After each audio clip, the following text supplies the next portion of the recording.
All right, let's dive right in, shall we? We're tackling teams that sell in this deep dive.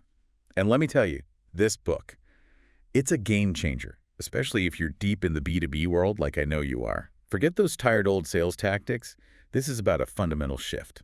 It's true. What really struck me was how the authors connect the dots between how B2B sales have changed and the limitations of that traditional sales model. They're not just saying it's outdated. They have the data to back it up. Okay, now that's intriguing. What kind of data are we talking about here? Well, think about it. The digital revolution has completely transformed how buyers make decisions, right? They're not just relying on salespeople for information anymore. They're doing their research online, reading reviews. They're comparing solutions before they even think about picking up the phone. Oh, absolutely. And on top of that, it's not just one person making the decision anymore either, right? Buying committees. They seem bigger than ever. Exactly. They're larger, more diverse. You have stakeholders from different departments weighing in. It's a whole different ballgame. And from the seller's side, it's just as complex. Companies are launching new products and services at a breakneck pace, each one more complex than the last. So imagine you're a salesperson in this environment, right? Yeah. You're expected to be an expert on everything, navigate all these complex technologies, build relationships with all those stakeholders, and on top of that, still hit those ever-increasing quotas. Yeah, it's a tall order. It really makes you wonder if that traditional model is even sustainable anymore. Exactly. And that's where teams that sell comes in. This isn't just tweaking your sales pitch. This is a complete rethink of how sales organizations should be structured to win in this new world. So instead of that lone wolf approach, we're talking about creating these specialized teams that work together. Exactly. What if instead of expecting every salesperson to be a jack of all trades, they could truly specialize? Imagine a team with a deep understanding of your customer's technical needs, another laser-focused on navigating the complexities of enterprise sales, another one that excels at building those long-term relationships. Each team with their own expertise, all working in sync. It's like the difference between having a general practitioner and a team of specialists. Sometimes you just need that focused expertise. That's a fantastic analogy. And just like in healthcare, having the right specialists working together, it gets you better results. But the book goes beyond just saying teams are good. It actually breaks down 5 core types of teams that sell, each one tailored to a specific sales challenge. Okay, you've sold me on this specialist team idea. So walk me through these 5 types of teams that sell. What makes each one unique? All right, well, given your background, let's start with technical sales teams. I bet this one will resonate. When you're dealing with those really technical products or services, you need salespeople who speak the language of engineers, right? People who can translate those complex concepts into something tangible.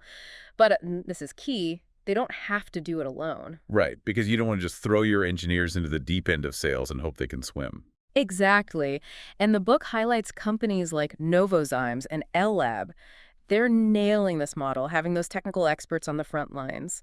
But they're supported by specialists who handle things like prospecting, lead qualification, even proposal development. It frees up those technical salespeople to focus on what they do best, building relationships, closing those deals. That makes a lot of sense. Streamline the whole process. Everyone plays to their strengths. So what about those companies dealing with large, complex organizations? Those sales cycles can be brutal. Oh, absolutely. That's where enterprise sales teams come in. We're talking about navigating the decision-making processes of those huge corporations, understanding stakeholder mapping, the need for highly customized solutions. Yeah, whole different level of strategy there. You got it. And the book uses SimCorp, they're a financial software company, as a prime example. They've really figured it out, building teams that include not just account executives, but data analysts who can spot those high potential leads, customer success managers who make sure implementation and adoption go smoothly. They even have legal and procurement specialists to handle those complex contracts. Wow, so it's about having all the right players on the field at the right time. Precisely. Now, let's shift gears to a faster-paced world. Let's talk about transactional sales teams. If your business thrives on high-volume sales, shorter cycles, you need a team built for speed and efficiency. And that's where data analysis goes from being really helpful to mission critical, right? You nailed it. The book uses VELUX. They make roof windows as a model for this. They live and breathe data to prioritize leads, see buying patterns, and automate as much of that sales process as possible. You know, it's fascinating how data plays such a key role in all of these models. It's not just an afterthought. It's like the core driver. Absolutely. And the book really emphasizes that embracing data-driven decision-making, it's not optional anymore. It's how you unlock the full power of TTS and stay ahead of the competition. Okay, got it. Data is king. Now, what about those companies that are all about building those deep long-term relationships? That's where consultative sales teams really shine. It's all about partnership in that approach. And the book highlights smart technologies. They're the ones behind those interactive whiteboards, as a great example. They've built teams with account executives who act as trusted advisors, SDRs, sales development representatives, to focus on drumming up qualified leads, digital marketing specialists to keep that conversation flowing online, and then, of course, you've got your customer success managers making sure clients get the absolute most out of the product. So they're surrounding the customer with this team of experts at every stage. Exactly. And last but not least, we have partner sales teams, all about building and managing those strategic alliances that can really boost your reach. It's like having this whole other sales force out there, but with specialized knowledge of different markets, different customer segments, right? You said it. These teams usually have partner success managers who are laser focused on making those partnerships work for everyone. Those data whizzes, the book calls them playmakers, who can uncover those hidden opportunities. And then you've got your partner marketing managers to make sure your message is consistent across the board. Wow, 5 distinct models, each one tackling a different challenge. You know, when I first picked this book up, I thought, yeah, teams, sure, that makes sense.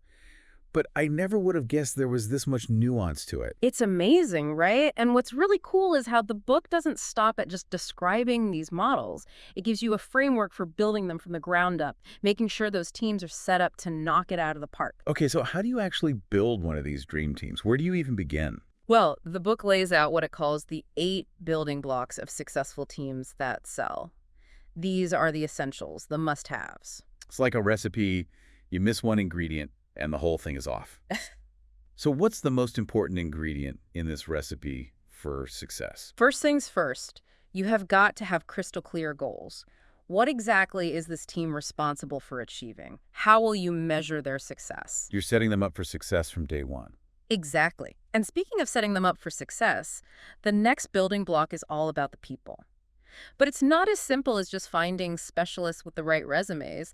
It's about finding those individuals who can work together, complement each other's strengths, share that common vision. So it's not enough to just have a bunch of brilliant minds. It's about how they work together as a unit. You got it. And the book actually talks about Google's research on team dynamics. They highlight this idea of psychological safety. Okay, interesting. Team members need to feel comfortable sharing their ideas, challenging each other, even admitting when they've made a mistake without being afraid of judgment. Because you can't have innovation without people being willing to take risks.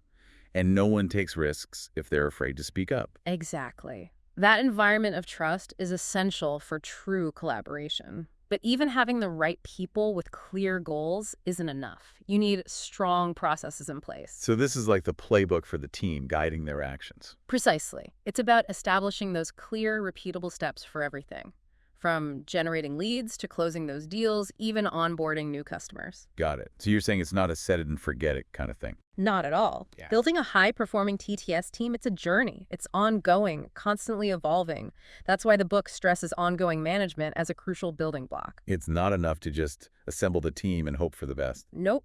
The book outlines these 4 stages of TTS evolution. Get set, get started, get to target, and go beyond. And each stage needs a different leadership style, a different set of actions. Kind of like climbing a mountain. You need different gear, different strategies depending on where you are on the mountain. What a fantastic analogy. And just like climbing that mountain, building a successful TTS team, it takes careful planning, constant adaptation, and relentless focus on reaching the top. You know, what really stands out to me is this idea that TTS is constantly evolving. It's not just a one-time fix. It's like you're building this muscle over time. That's a great way to put it. And like any muscle, it takes consistent effort to see those results. So for our listeners who are ready to start flexing those TTS muscles, what's the key takeaway? Why is this shift so important, especially now? Well, if we take a step back and look at the big picture, it's about adapting to a world that's getting more complex every day.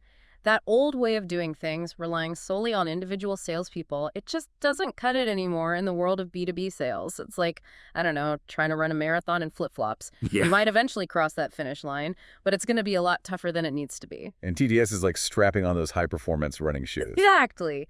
You're giving your salespeople the support, the tools, the collaborative environment they need to not just survive, but to really thrive. I love that. It's not about replacing salespeople, it's about empowering them. But what about the challenges? Because building these teams that sell, that can't be a walk in the park. Right, of course. Like any big change, you're going to hit some bumps along the way. And one of those is, well, people just naturally resist change. It's understandable though, right? Especially if you've been successful doing things a certain way for a long time. Why change? Exactly. That's why communication is key. Leaders need to be upfront about why they're making this shift. Clearly explain the benefits both for the company and for the salespeople themselves. It's not enough to just tell people to change. You've got to bring them along on the journey. Like any change management, you've got to get people on board. Exactly. Another hurdle you might hit is finding the right people. Building a successful TTS team, you need that mix of technical skills, people skills, and that collaborative spirit. It's not always easy to find that perfect combination. It's like putting together a superhero team. You need just the right mix of superpowers. That's a great way to put it. And the book really emphasizes that. You've got to get those hiring practices down pat and invest in ongoing team development. Invest in your people, train them up, support them, create that environment where they feel valued. Couldn't have said it better myself. And don't forget about those 8 building blocks we talked about earlier. Those are the foundation. Clear goals, the right team, strong processes, that ongoing management, those are essential for TTS to really take off. It's like building a house, right? We need that solid foundation. Exactly. And remember, building a high-performing TTS team, it's a journey. You're constantly monitoring, evaluating, making those adjustments along the way. It's like tending a garden. It needs constant care and attention to flourish. This has been an amazing deep dive. I feel like I've got this whole new perspective on sales. And this is really just scratching the surface. The book goes into so much more detail. You've definitely got me wanting to learn more. Any final words of wisdom for our listeners as they go out and start building their own teams that sell? You know, the authors leave us with this really thought-provoking question. Instead of asking how to get more out of the same type of salespeople, ask yourself, how might we get more out of the salespeople we already have? That is a great question to consider. This has been a fantastic deep dive. If you're as intrigued by this new approach to sales as I am, do yourself a favor and check out Teams That Sell Yourself. Happy reading, everyone.